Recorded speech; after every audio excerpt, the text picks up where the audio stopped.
बुद्धिदात्या गणपती बाप्पाचा उत्सव हा केवळ भक्तिभावाचा नव्हे तर संस्कृती, परंपरा आणि निसर्गाशी असलेल्या नात्याचा उत्सव आहे. परंतु प्लॅस्टर ऑफ पॅरिस, थर्माकोल, रासायनिक रंग यांच्या अतिरेकी वापरामुळे या उत्सवावर प्रदूषणाचं सावट पसरू लागलंय. या पार्श्वभूमीवर ठाण्यातील कलासक्त कैलास देसले या कुटुंबाने बाप्पाच्या स्वागतासाठी पर्यावरणपूरक आरास बनवून भाविकांसाठी निसर्गस्नेही मकराचे विविध पर्याय उपलब्ध केले आहेत.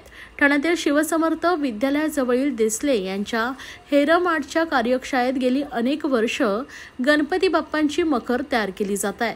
या कामात कैलास देसले यांच्यासोबत त्यांच्या पत्नी मनीषा तसेच मुलगे भाग्य आणि यश यांचाही उत्साही सहभाग असतो. कटिंग पासून फिटिंग पर्यंत, नक्षीकामापासून रंग सजावटीपर्यंत संपूर्ण कुटुंबच या मखर कार्यात रंगलेला आहे.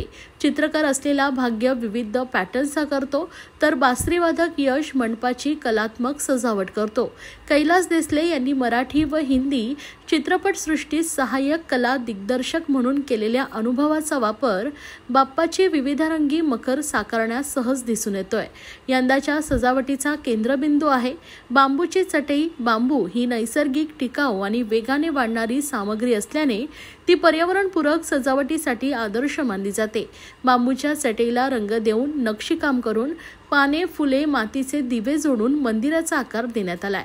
पौराणिक छत्र, झुंबर, कोकणातील मंदिराची झलक, कापडी झालर आणि लाकडी पट्ट्यांनी सजलेले सिंहासन आदी कलात्मक गोष्टींनी या आरास अधिकच देखण्या आणि आकर्षक दिसत आहेत. बाजारात चकाकणाऱ्या थर्माकोल आणि रासायनिक रंगाच्या आराशीत देसले कुटुंबाचा हा बांबूच्या चटईतून साकारलेला बाप्पाचा दरबार खरं तर पर्यावरणपूरक गणेशोत्सवाचे उद्बोधक उदाहरण ठरलं आहे.